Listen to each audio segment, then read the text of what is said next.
Assalamu alaikum dostlar. Isık Göl balıkçı şaharı o жерди kızıl таштап коет. Göl быйыл да тартылыптыр аябай. Биз бала кезде түшүп жүргөн кезде мояка чейин эле да, мисалы үчүн монун баары көл эле. Аябай уже тартылып кетти. Ысык Көл дагы. Көлдүктөр ошо тартылып кетти деп коет. Мындайча айтканда, көл соолганда далай.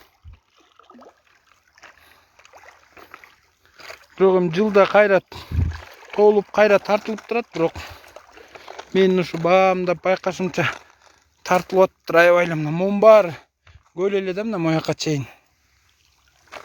Ушакка чейин толкун уруп турчу эле. Аябай эле тартылып кетти. Ысык Көл. Билбейм, бир убак келгенде тетиги нарындан келген Чүй дарыясын мурун көлгө куюп турганда, ошо көлгө эле буруш керек го дейм да. Мына азыр айтып атам. Эбегейси чоң.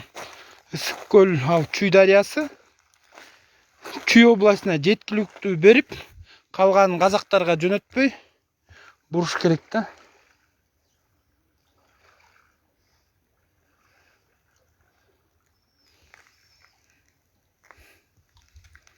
Мынакей.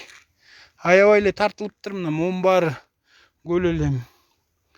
Может 10 сантиметр тартылып кеткен. Бийиктигинен эсептеп атам да, жээктен эмес.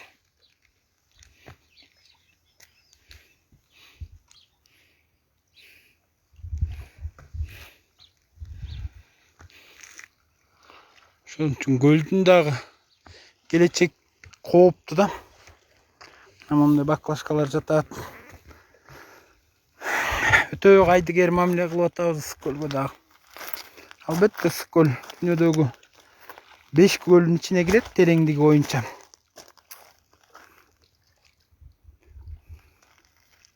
Жыл сайын Ысык Көлүбүздү булгабайлы деген акция өткөрүп турабыз. Быйыл да өткөрөбүз. Кудай буйрса.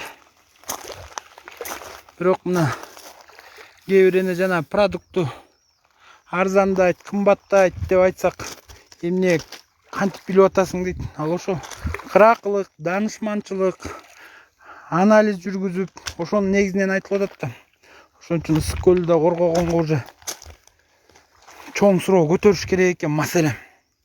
Көлдүн ошо соолуп, мисалы Арал деңизи кандай соолуп кетти Казак өлкөсүндөчү.